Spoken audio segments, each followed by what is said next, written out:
Coming out of high school, like I only had one Division I offer. I didn't really know what to expect. My freshman year, I struggled pretty good.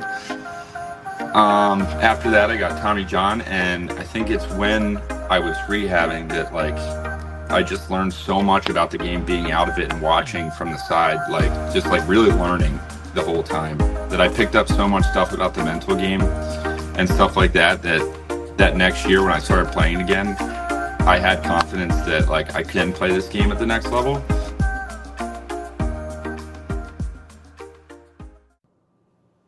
All right, what's going on? We have another episode of the Obstructed View Baseball Podcast presented by Beyond the Monster. On this episode, I am joined by my co-host, Jamie Gatlin, and we are both joined by Red Sox pitching prospect, Danny Kirwin. And before we get into the interview, before we talk to Danny, a couple of things we need you to do first. Head on over to Apple Podcasts, Spotify, and YouTube. Hit that subscribe button on both Apple and Spotify. Hit like. Every time a brand new episode of Obstructed View to the Show We Go Baseball Podcast drops, you'll get notified.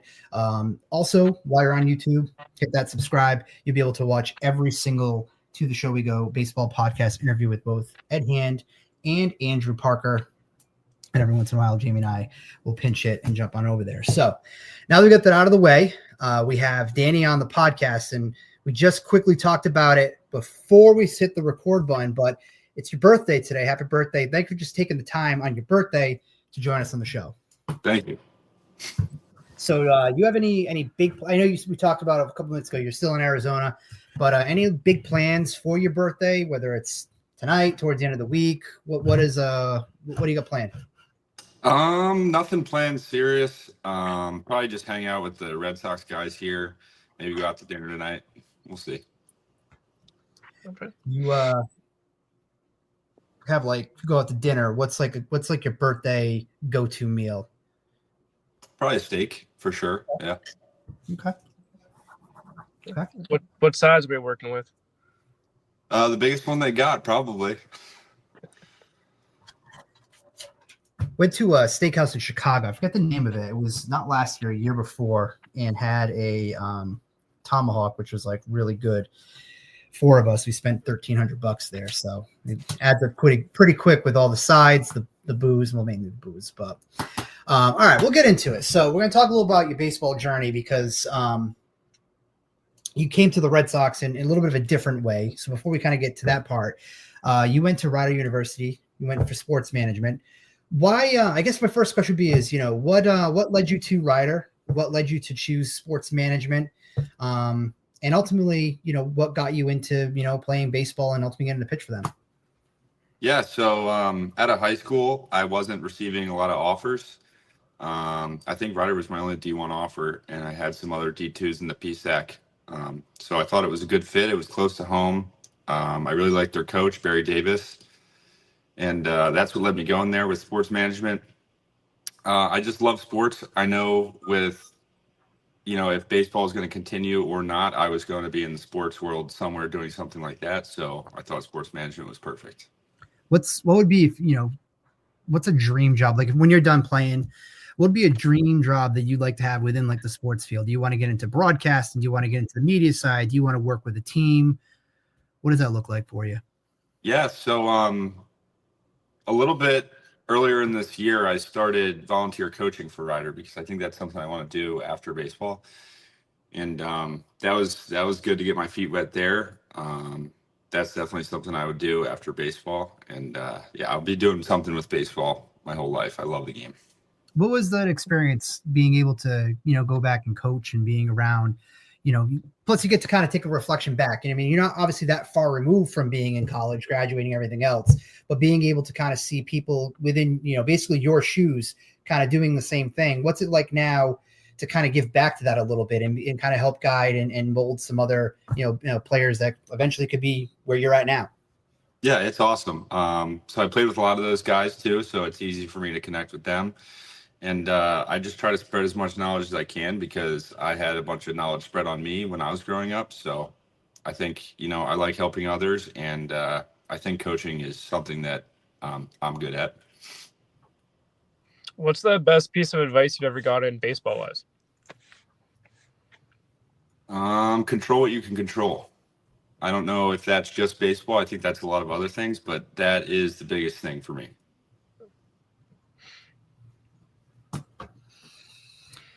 So after get through graduation, I think you went undrafted, correct? Right? You went Yep. Okay. So obviously there was some content that was out there. You went to Tread Athletics. What ultimately, first off, because there's a lot of different places you can kind of go to, but what drew you to Tread? Why did you want to go and train there? What was it about their programs that felt was the best fit for you versus going to other places? Yeah, so last summer I was playing in the MiLB Draft League, and some of my teammates had mentioned Tread and told me about it, and I was super interested. So they got the ball rolling there. I've heard of Tread before that. I've had former teammates go, and I've seen their stuff on social media, and all of it looks good, and I wanted to give it a try, and I'm thankful I did. Looking at some of the numbers with the velo, was saying like your cut fastball went from 84, 86 to 90, 93. And then you get your fastball that was like the low 90s, then it's topping out to 97. We've talked to some players between the two shows, especially pitchers, and just, we asked different guys, like what kind of leads to that uptick in velocity? So I'm kind of, bounce the same question. What kind of led for you? Was it just something that they unlocked outside of, working out, nutrition, all those other things? But what was it that kind of they were able to unlock for you to be able to kind of just show off and be able to say like, hey, I can pound 97 in the zone? Yeah.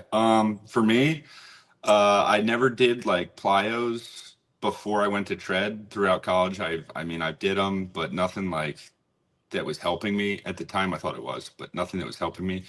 So I went there. They put me on some plyo drills to kind of just clean up some mechanical stuff, and also a lot of correctives, like stretching my hips and my shoulder to get those in deeper positions, and just cues from my coach at Tread, like during bullpens, definitely helped for sure.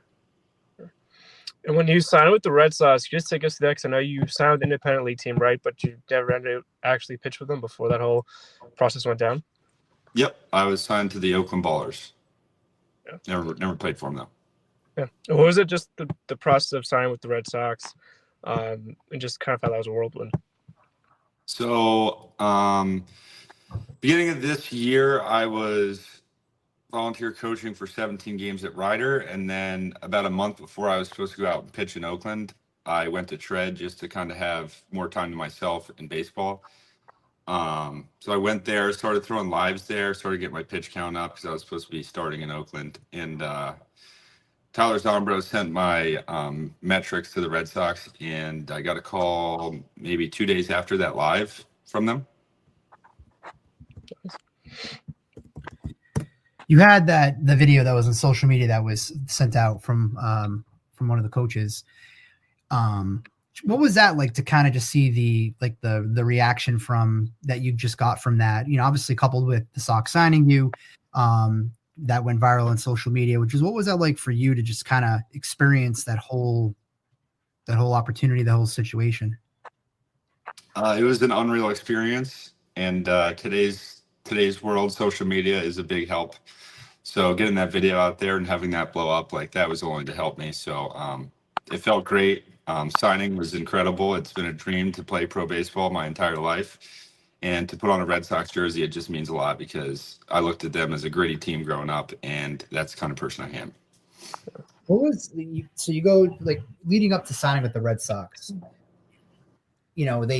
they give you the offer, what it is, they want to bring you aboard for. What's that like kind of like sharing that with your family? You know what I mean? Like who'd you share that with first? Was just kind of bring us into like what that moment was like for you.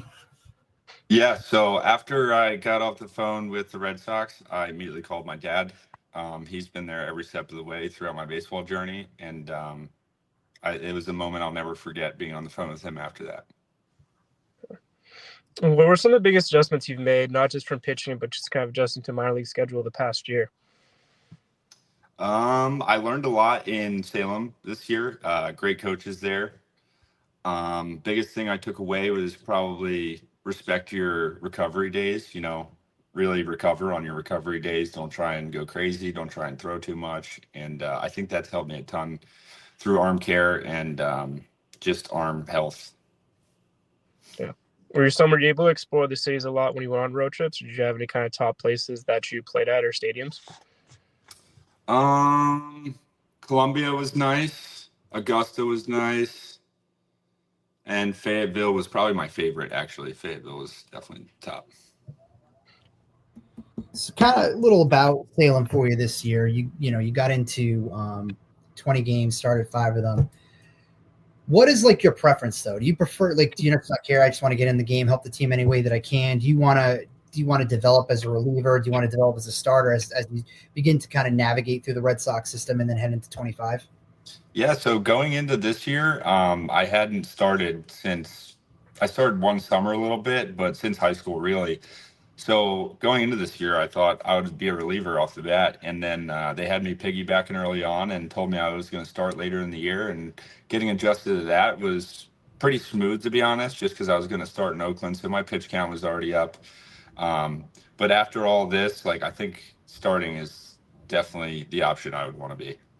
What's your preparation like? Knowing that hey, there's some games that I'm gonna piggyback. You know what I mean? There's some days I might start. How do you go about getting yourself into that mindset before, or is it just the same? Hey, I'm gonna take the ball and I'm gonna try to strike dudes out. Yeah, I think it's the same. Anytime I'm on the mound, I have the same mindset. I'm gonna attack hitters. I think my stuff's better than I think my stuff is going to beat hitters, and just the confidence every week is what gets me going through those outings. Now, with the Arizona Fall League stuff, were you able to build on what you did during the season, or did you try anything out differently in the AFL the last couple weeks while you got the extra work? I just come out here, and my goal was just to walk as few guys as I can, just be in the zone. Definitely try and PR while I was out here, and I did, so that was cool.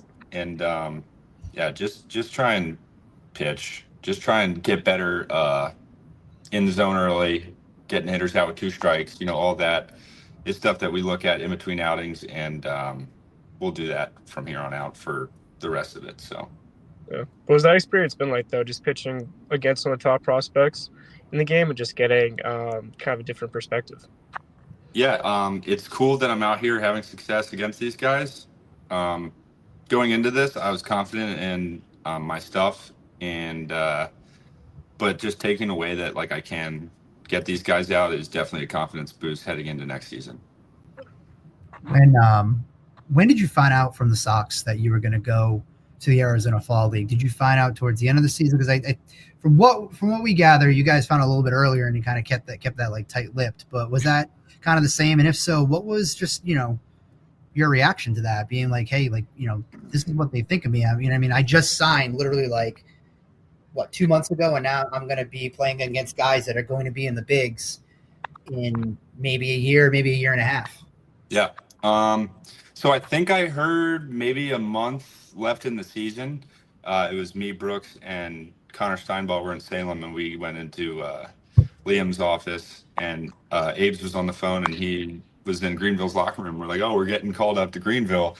And he was like, we want you guys to play in the fall league. And obviously we were stoked, and that was a cool experience for sure.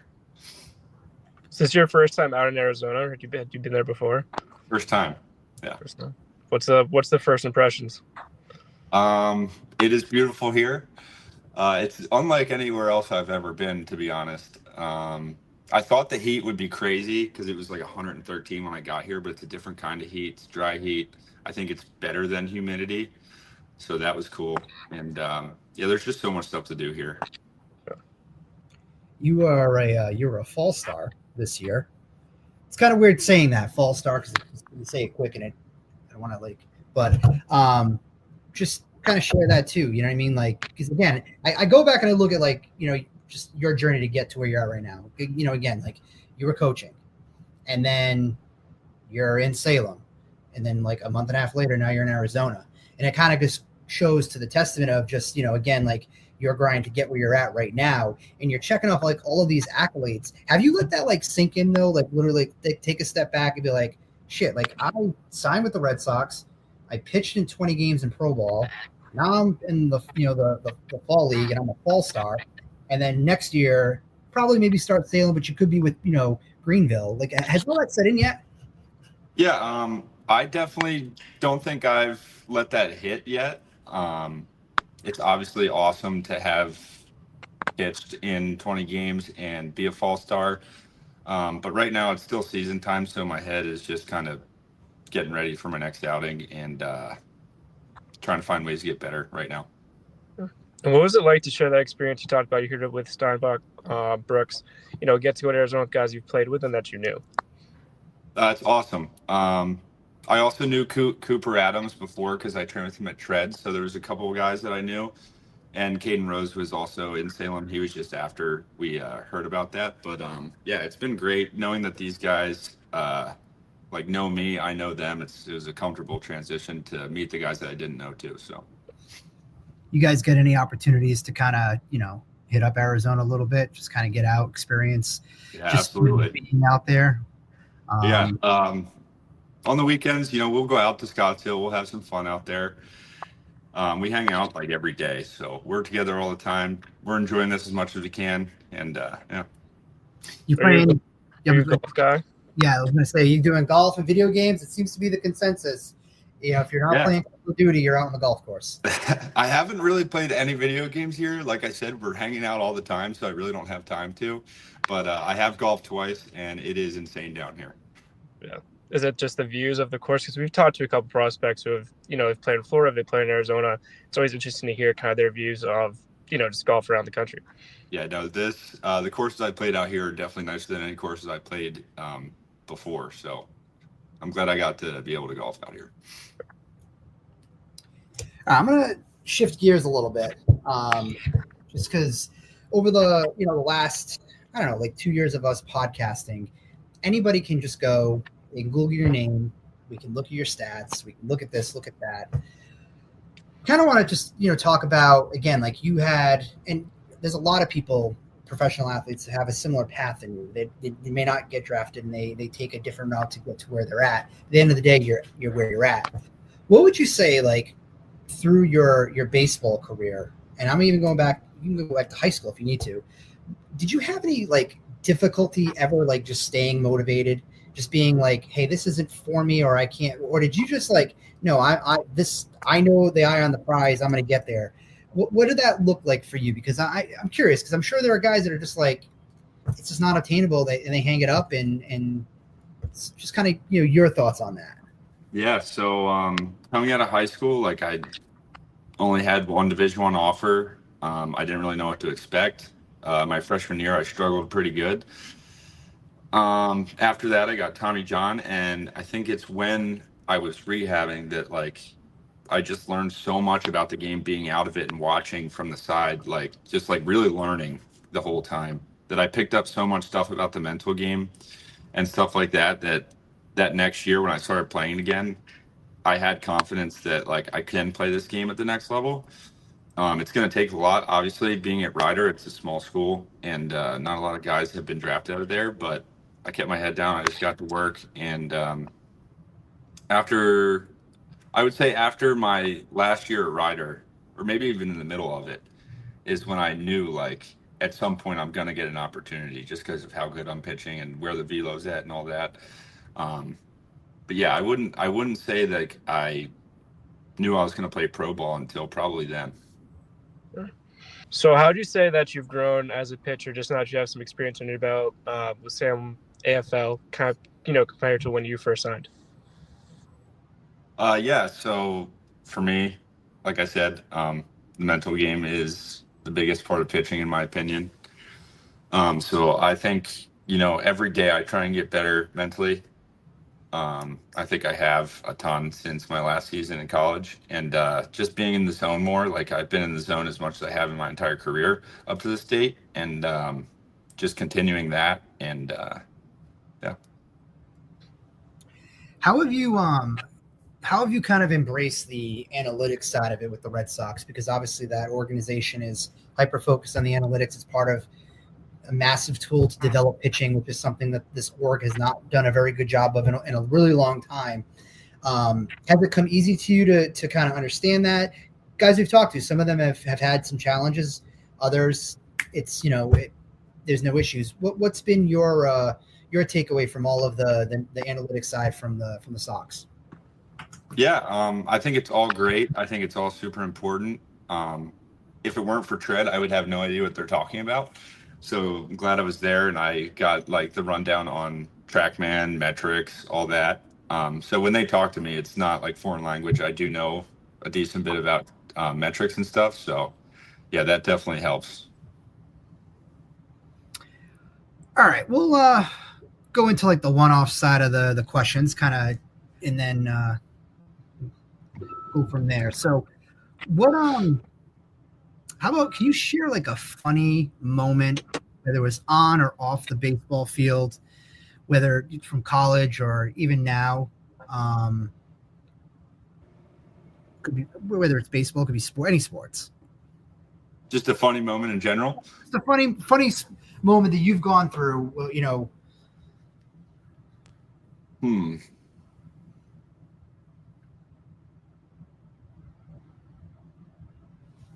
I don't know if this is that funny, but it's pretty interesting.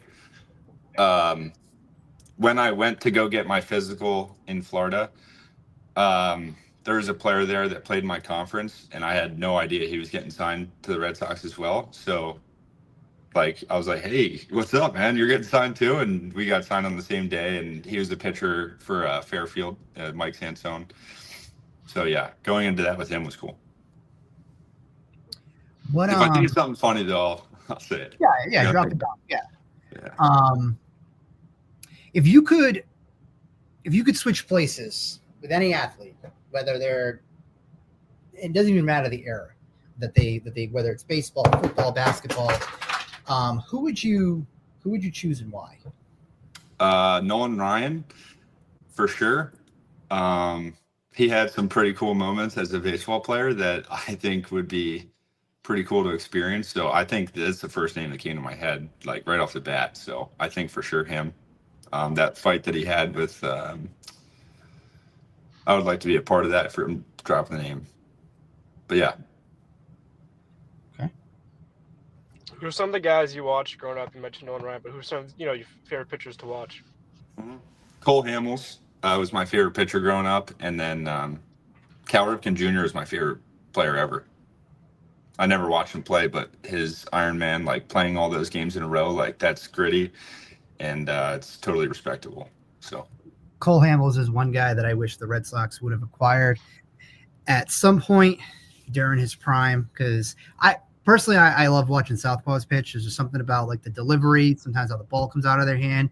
Being in Worcester last year, like whenever Shane Drew went through, like it didn't matter like if he was having an excellent outing or if he was a little erratic, like just watching the ball come out of his hand.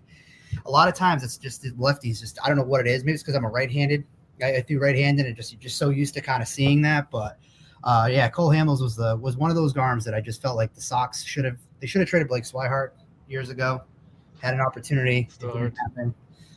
I'm a little older, so I can relive that, and it means a little more. So, trying to find some like one-off random ones. All right, so I'm gonna ask you the same question. I'm gonna ask you the same question I've been asking a lot of the guys because I like to see your reaction right away. What's the most embarrassing song in your playlist? Embarrassing song. Right now, Justin Reimer has, out of all the guys so far, He has the best one. He's got an embarrassing one. He does, yeah, but he owned up to it though. He owned up to why, and so. Probably, I think it's called "Yeah Glow" by Glorilla. Okay. The boys were playing that in the locker room a bunch, so I think that's a pretty funny song. It's kind of embarrassing, but I think that's a good one. Who like out of the guys you're with right now, who's kind of like the best taste when it comes to music, that puts on just like whatever they put on just kind of gets you going, kind of gets you fired up? Because Kyle Teal is like in Portland. I've heard about that. I would say Zach Fogel right now. He's got a decent playlist. What do you have you ever had to like overcome like a mental block or any sort of like fears with playing professional sports something you've ever had to deal with, or if you haven't had to deal with it, has another person have, and you may have helped them through that? Yeah, for me personally in pro ball, I don't think I've had that issue so far. I know people have, and I've been there in college, so like I know what it's like to not know like where your ball's going and whatever. But yeah, I mean, like I said before, like just the confidence that you need to pitch, like you need to be overconfident. You need to think that you're better than everyone else, kind of deal. So for me, just staying confident, be around the right people, and everything will be good. What's if you could pick one baseball memory, whether it's from college or this past year, what's one memory that stands out to you? Definitely winning a regional game at Coastal. We beat Coastal. They were hosting on Friday night, and I closed the game. That was a surreal feeling. I think if I got shot, I wouldn't have noticed. The adrenaline was rushing. All right. If you could, what would you say? Again, I know you mentioned before you haven't really let everything kind of settle in for you just yet, but just kind of like where you're at the current moment. First, thing that comes to mind. What would be is like your biggest ultimate takeaway of this season for you? A blessing, for sure. Just to be able to do this, man, it's really special to me, and I surely won't forget it for the rest of my life. But yeah, I'm just excited to keep going, to be honest. What are your goals going into 25? Is there anything in particular that whether it's a promotion, whether it's something with your pitches, whether it could be anything. What's that goal? What's that look like for you? I think for me right now, the next goal is 99. Like, let's PR again, and for sure, obviously promotion. Let's find our way in AA at some point next year, maybe AAA. Yeah, I think it's all attainable. So